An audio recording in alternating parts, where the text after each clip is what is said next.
Yo, what's going on, guys? It's G-Miners here, and last week I put out a video going over 5 must-have special weapons for Lightfall, and I said if you guys liked that video, that I'd do another one, but for heavy weapons. So today, I'm going to be going over 5 must-have heavy weapons in Destiny 2, and keep in mind, the focus for this video is going to be with damage in mind for Lightfall. I wanted to do this because I feel like in harder content, you tend to not really use a heavy weapon for ad clear because they are way more important for damage. Even though some special weapons do deal good DPS, they tend not to really compete with the total damage output that heavy weapons have had for a while, so there won't be any ad clearing heavy weapons in this video. And as always, we are only 200 subs away from hitting 50k, so if you guys do enjoy this video, make sure to drop a like and sub down below as it helps me out a ton. First up on this list is something I've covered in 2 recent videos, which is going to be Bump in the Night. In the first video I made, I showed that having everyone running Chill Clip wasn't really worth it. You can do it, and it isn't awful, it just doesn't really scale great, and the shatter damage is super inconsistent. But in the second video I made, I went over better roles which you should be going for, and covered Field Prep and Auto-Loading Holster, both paired with damage perks like Frenzy and or Vorpal Weapon. For Rocket Spam, Frenzy and Field Prep is going to be the best role overall, and then when swapping with a special weapon, Auto-Loading Holster will then be the best. Vorpal is pretty good if you aren't great at making sure Frenzy stays proc doing damage as well, and then you're also going to want Quick Launch and Impact Casing on both roles or whichever one you opt for. The reason I think this will be one of the best rockets is because when combined with Galley and Phantomite, you are reaching well over 90,000 damage per second, and your total damage output is pretty solid too. Linears still currently have the damage of this thing beat, but come Lightfall with enough changes, this could be the best option to run.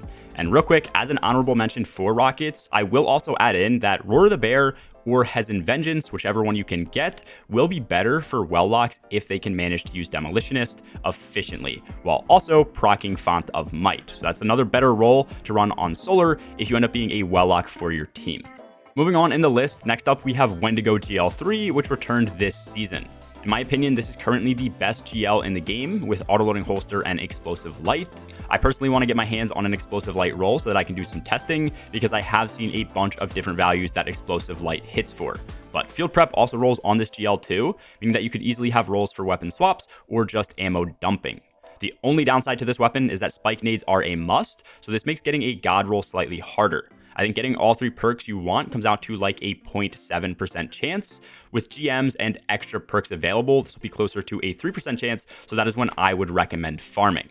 Just like before, as another honorable mention, I do think that Typhon GL5 has a good chance too, if GLs are what gets buffed next season. This is pretty much Wendigo, but on stasis, once again, meaning Font could be easier to proc. Overall, I think having Font is better than even having any damage perk, but this does also have Explosive Light, so you will hit for the hardest total damage possible. The only downside is Demo and Impulse Amplifier look to be the best options for the first column perk. Third on this list is going to be Retrofit Escapade. I know a lot of people like this gun and then a lot of other people meme on it, but overall, no matter what your opinion is, as far as legendary machine guns go, this is by far the best for total damage output and DPS. I'm not entirely sure how much extra damage comes from volatile rounds, but if I had to guess, I honestly don't think volatile adds as much as people think it does. I do have a full video going over the weapon as well if you want to go check that out, but either way, the role that you want, which is 100% craftable by the way, is going to be 4 times the charm and target lock. Having a perk to help increase mag size is also great. Extended mag is the best for total ammo in a single mag, but it does tank your reload speed, so I would only use this if you have Lunafaction Wells for damage phases.